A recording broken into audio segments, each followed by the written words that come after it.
ശരി, വസന്ത് ശ്രീയൊക്കെ പേരുകൾ ഉയർന്നു വരുന്നതോ അതിൽ നടക്കുന്ന ചർച്ചകളെ അല്ല ഈ ചോദിക്കുന്നത്, അല്ലെങ്കിൽ ഒരു വേള പരിഹാസ രൂപേണ തന്നെ അത് ഈ പ്രതിഷേധങ്ങളുടെ ഈ ചരടുവലികളുടെ സ്വഭാവം അങ്ങനെ മാറുന്നത് കൊണ്ടാണ് അങ്ങനെ പറയേണ്ടി വരുന്നത് തന്നെ. ഉമ്മൻചാണ്ടിയുടെ പടമുള്ള ഫ്ലെക്സ് വലിച്ചു കീറുകയാണ്, എന്നിട്ട് ഈ മനുഷ്യൻ സത്യമായും നീതിമാനായിരുന്നുവെന്ന് ഫേസ്ബുക്കിൽ കവിത കുറിക്കുന്നു. എന്താണ് വസന്ത് ഇങ്ങനെയൊക്കെ? ഈ നിലയിലേക്കാണ് കാര്യങ്ങൾ മാറുന്നത് എന്നിടത്താണ് പ്രശ്നം. ഇങ്ങനെയായിരുന്നെങ്കിൽ എം പിമാർ മത്സരിക്കേണ്ട എന്നുള്ള തീരുമാനമെടുത്തത് എന്തിനായിരുന്നു? എം പിമാർക്ക് മത്സരിക്കാമായിരുന്നല്ലോ, മത്സരിച്ച ശേഷം അതിൽ നിന്ന് തെരഞ്ഞെടുക്കാമായിരുന്നല്ലോ. ഇവിടെ ഇപ്പോൾ കെ സി വേണുഗോപാൽ മത്സരിക്കാൻ വന്നാൽ ഞങ്ങൾ തോൽപ്പിക്കുമെന്ന് പറയുന്നതിന്റെ തന്നെ ആധാരം എന്താണ്? അവിടെയാണ് പ്രശ്നം വസന്ത്. പിന്നീട് ഹൈക്കമാൻഡുമായി ബന്ധപ്പെട്ട് മുൻപ് ഈ തെരഞ്ഞെടുപ്പിന് മുൻപ് ഈ 3 പേർക്ക് വേണ്ടിയും റീലുകൾ ഇറങ്ങിയിരുന്നു, ഡോക്യുമെന്ററികൾ ചിത്രീകരിക്കാനായി തീരുമാനമുണ്ടായിരുന്നു. ഹൈക്കമാൻഡിന്റെ നിർദ്ദേശം വന്ന ശേഷവും അത് തുടർന്നിരുന്നു. ഏറ്റവും ഒടുവിൽ കെ സി വേണുഗോപാലിന്റെ ഡോക്യുമെന്ററി ചിത്രീകരിച്ചുകൊണ്ടിരിക്കുമ്പോഴാണ് ഹൈക്കമാൻഡ് അത് നിർത്തിവെക്കാൻ നിർദ്ദേശം നൽകുന്നത്. ആ വാർത്ത പുറത്തു വരുമ്പോൾ അന്ന് ഈ സോഷ്യൽ മീഡിയയിലൊക്കെ പല ആളുകളും ചോദിക്കുന്നുണ്ടായിരുന്നു, അതിന് ഇയാൾ തന്നെയല്ലേ ഹൈക്കമാൻഡ്, പിന്നെ ആരാണ് ഈ നിർദ്ദേശം കൊടുക്കുന്നതെന്ന് എന്ന് ചോദിക്കുന്ന മട്ടിലാണ് നേരത്തെ പി കെ ഗോപൻ ആ സംശയവും ചോദിക്കുന്നത്. കോൺഗ്രസ് പ്രസിഡന്റ് പ്ലസ് CWC അതാണ് കോൺഗ്രസിന്റെ ഹൈക്കമാൻഡ്. അത് കോൺഗ്രസ് കോൺസ്റ്റിറ്റ്യൂഷനിലുള്ളതല്ല. കാലങ്ങളായി ആ സംവിധാനത്തെ നിങ്ങൾ മാധ്യമങ്ങൾ അവർ പേരിട്ട് വിളിച്ചതാണ് കോൺഗ്രസ് ഹൈക്കമാൻഡ് എന്ന്. Congress working committee plus Congress president അതാണ് ഹൈക്കമാൻഡ്. കോൺഗ്രസ് വർക്കിംഗ് കമ്മിറ്റി ആരെ നിയോഗിക്കുന്നോ കോൺഗ്രസ് പ്രസിഡന്റിനോട് ചേർന്ന് ഒരു തീരുമാനമെടുക്കാൻ വേണ്ടി ഒരു പ്രത്യേക സമിതിയെ തീരുമാനിച്ചാൽ അതാണ് ഹൈക്കമാൻഡ്. മനസ്സിലായല്ലോ? ശ്രീ ഗോപന് വ്യക്തമായി എന്ന് ഞാൻ വിശ്വസിക്കുകയാണ്. ഇനി ഗോപന് 2-3 ഉത്തരം പറയാനുണ്ട്, എന്നിട്ട് അസിതയിലേക്ക് ഞാൻ വരാം.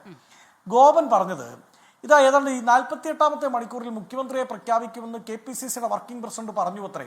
എന്നിട്ട് എവിടെ നിങ്ങളുടെ മുഖ്യമന്ത്രി എന്നാണ് ഗോപൻ ചോദിക്കുന്നത്. ശ്രീ ഗോപൻ, KPCCയുടെ വർക്കിംഗ് പ്രസിഡന്റ് അവിടെ നിൽക്കട്ടെ, നിങ്ങളുടെ പാർട്ടിയുടെ സംസ്ഥാന ജനറൽ സെക്രട്ടറി MV ഗോവിന്ദൻ എന്താ റിസൾട്ട് വരുന്നതിന്റെ തലേദിവസം പറഞ്ഞത്? 4-ാം തീയതി റിസൾട്ട്, 5-ാം തീയതി സംസ്ഥാന കമ്മിറ്റി യോഗം, 6-ാം തീയതി മുഖ്യമന്ത്രി വരും. 6-ാം തീയതി മുഖ്യമന്ത്രിയുടെ സത്യപ്രതിജ്ഞ, മുഖ്യമന്ത്രി അടങ്ങുന്ന 21 അംഗ മന്ത്രിസഭ സത്യപ്രതിജ്ഞ ചെയ്യും എന്നാണ് പറഞ്ഞത്. അപ്പൊ അത്രമാത്രം പ്രിപ്പയർഡ് ആയിരുന്നു നിങ്ങൾക്ക്.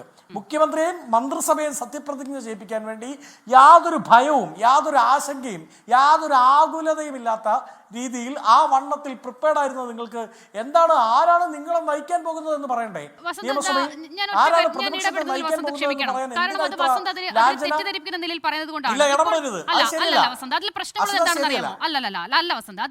എന്താണെന്ന് അറിയുമോ? അതാണ് ശ്രീ എ സജീവൻ ഏറ്റവും അവസാന ഭാഗത്ത് വളരെ കൃത്യമായി പറഞ്ഞത്. കോൺഗ്രസ് ആയിക്കോട്ടെ, CPM ആയിക്കോട്ടെ, ഇനി മറ്റാരെങ്കിലും ആയിക്കോട്ടെ, ഒരു തെരഞ്ഞെടുപ്പ് നടന്നു, അവർക്ക് അവരുടെ മുഖ്യമന്ത്രിയോ പ്രതിപക്ഷ നേതാവിനെയോ ഒക്കെ സമയമെടുത്ത് തീരുമാനിക്കാം, അതിലൊരു പ്രശ്നവുമില്ല. ആ സമയദൈർഘ്യത്തെ കാലതാമസത്തെ കുറിച്ചല്ല ചർച്ച പോലും. അവിടെയാണ് പ്രശ്നം. അതാണ് അല്ലല്ല അസിത പറയുന്നത് ഞാൻ തിരുത്താം. അസിത വെയിറ്റ് അസിത പറഞ്ഞപ്പോ ഞാൻ കേട്ടല്ലോ. അസിത വെയിറ്റ്, ഞാൻ പറയാം. അവിടെയാണ് പ്രശ്നം. എ സജീവന്റെ ആ ടേക്കിനെ അങ്ങും ഈ പാനൽ ആകെ എടുക്കുകയാണെങ്കിൽ ശ്രീ ഗോപന്റെ ആവശ്യം ഈ ചർച്ചയിലില്ല. കാരണം എന്താ? കോൺഗ്രസ് പാർട്ടി അവരുടെ മുഖ്യമന്ത്രിയെ സമയമെടുത്ത് ചർച്ച ചെയ്യുന്ന സമയത്ത് CPM-ന് എന്താ ആവശ്യം? പൂച്ചയ്ക്ക് എന്താ പൊന്നൊരുക്കുന്നിടത്ത് കാര്യം?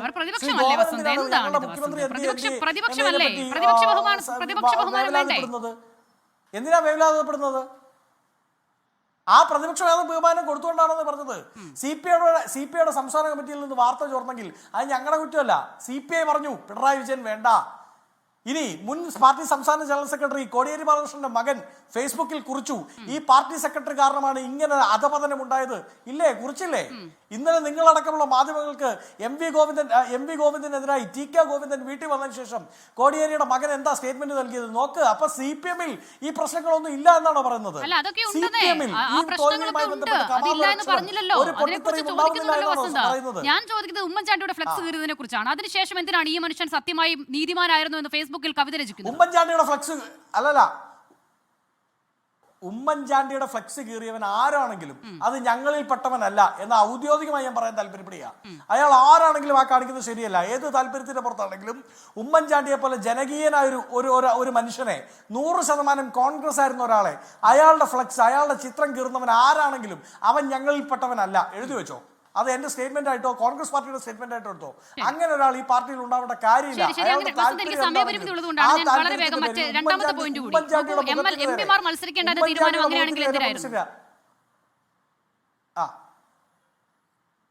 അല്ലല്ലോ അത് ശരിയല്ലല്ലോ. അസിത ഈ വിഷയത്തിൽ ഞങ്ങളാണ് ഡിഫൻസിൽ നിൽക്കുന്നത്. അങ്ങനെ ഡിഫൻസിൽ നിൽക്കുമ്പോൾ അസിത അതിന്റെ എനിക്ക് മറുപടി പറയാൻ അവസരം തരാതിരിക്കുന്ന എന്ത് നീതികേടാ അത്? പറഞ്ഞോളൂ വസന്ത്, പറഞ്ഞോളൂ. ഞാൻ പോയതല്ല, ഞാൻ വസന്തിനോട് അതുകൂടി ചോദിച്ചതാണ്. എന്റെ ചോദ്യത്തിന്റെ അല്ല, രണ്ടാമത്തെ പാർട്ട് കോൺഗ്രസിനെ അതാണ്. ഇതിനു മുമ്പും എന്റെ രണ്ടാമത്തെ പാർട്ട് അതാണ്. അങ്ങനെയാണെങ്കിൽ എംപിമാർ മത്സരിക്കേണ്ട എന്ന തീരുമാനം എന്തിനായിരുന്നു? ആ ഇപ്പോൾ കെ സി വേണുഗോപാൽ ഈ 3 പേരിൽ ഒരാൾ കെ സി വേണുഗോപാലാണല്ലോ, എം പി ആണ്. അല്ല, കോൺഗ്രസ് പാർട്ടി എൻ്റെ അസിത, കോൺഗ്രസ് പാർട്ടിയെ സംബന്ധിച്ച് കോൺഗ്രസ് പാർട്ടിയിലെ MLA-മാർ ഒരാളുടെ പേര് നിർദ്ദേശിക്കുന്നു, അല്ലെങ്കിൽ രണ്ടാമത്തെ ആളുടെ പേര് നിർദ്ദേശിക്കുന്നു, മൂന്നാമത്തെ ആളുടെ പേര് നിർദ്ദേശിക്കുന്നു. ആ 3 പേരെ ഹൈക്കമാൻഡ് കേൾക്കാൻ വേണ്ടിയാണല്ലോ ഇപ്പോൾ ഡൽഹിക്ക് വിളിപ്പിച്ചിരിക്കുന്നത്. നിങ്ങൾ തന്നെ ബ്രേക്ക് ചെയ്ത് കാണിച്ചല്ലോ. രമേശ് ചെന്നിത്തല ഡൽഹിയിലേക്ക് പോവുകയാണ്. വി.ഡി. സതീശൻ അടക്കമുള്ള ആ ഒരു ഏത് കോൺഗ്രസിന്റെ MLA-മാർ പാർലമെന്ററി പാർട്ടിയിൽ ഉയർന്നു വന്ന പേരുകൾ 3ഉം പാർട്ടി പരിഗണിക്കും. അത് മാത്രമല്ല, ഐക്യഖണ്ഡമായി കോൺഗ്രസ് പ്രസിഡന്റിനെ ആരാണ് CLP ലീഡർ എന്ന് തീരുമാനിക്കാൻ വേണ്ടി MLA-മാർ ആകെ നിയോഗിച്ചിട്ടുണ്ട്. അത് ഐക്യകണ്ഠനം ആ പ്രമേയം പാസ്സായിട്ടുണ്ട്. അപ്പൊ കോൺഗ്രസ് പ്രസിഡന്റിന്റെ കയ്യിലാണ് ഇനി എന്ത് പന്ത്. അപ്പൊ സ്വാഭാവികമായിട്ടും കോൺഗ്രസ് പ്രസിഡന്റ് ആ ഉയർന്നു വന്ന 3 പേരുകളും പരിഗണിക്കും. അത് പരിഗണിക്കുമ്പോൾ നേരത്തെ A. സജീവൻ സാറ് പറയുന്നത് കേട്ടു, എന്ത് കോൺഗ്രസ് പാർലമെന്ററി പാർട്ടിയെ മാത്രം കേട്ടാൽ മതി. അങ്ങനെയൊന്നുമല്ല, പാർലമെന്ററി പാർട്ടിയെ മാത്രം കേട്ടൊന്നുമല്ല ഒരു കാലത്തും ഈ പാർട്ടി മുഖ്യമന്ത്രിമാരെ തീരുമാനിച്ചിരിക്കുന്നത്. ഘടകകക്ഷികളെ കേൾക്കും. എന്താ ഘടകകക്ഷികളെ കേട്ട പ്രശ്നം? CPI-യെ ഈ മറ്റേ തലക്കിട്ട് ചവിട്ടുന്നത് പോലെ, CPM ചവിട്ടുന്നത് പോലെ ഒന്നും കോൺഗ്രസ് ചെയ്യില്ല. ഞങ്ങൾ ഘടകകക്ഷികളെ കേൾക്കുന്നേ. ലീഗിന് അവരുടേതായിട്ടുള്ള അഭിപ്രായം കാണും. അത് കേൾക്കുന്നത് എന്താ തെറ്റ്? കേരള കോൺഗ്രസിനുണ്ടാവും, അത് കേൾക്കും.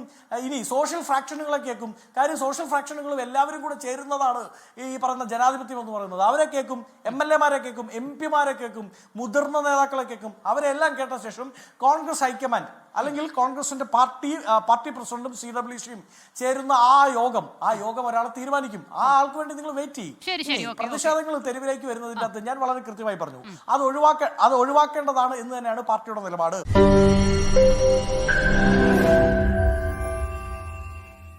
ലോകത്തെവിടെയായാലും ഏത് സമയത്തും 24 വാർത്തകളും ഓഗ്മെന്റഡ് റിയാലിറ്റി പാക്കേജുകളും എക്സ്പ്ലെയിനറുകളും വിശദമായി കാണാൻ ഞങ്ങളുടെ YouTube ചാനൽ നിങ്ങൾക്ക് സബ്സ്ക്രൈബ് ചെയ്യാം.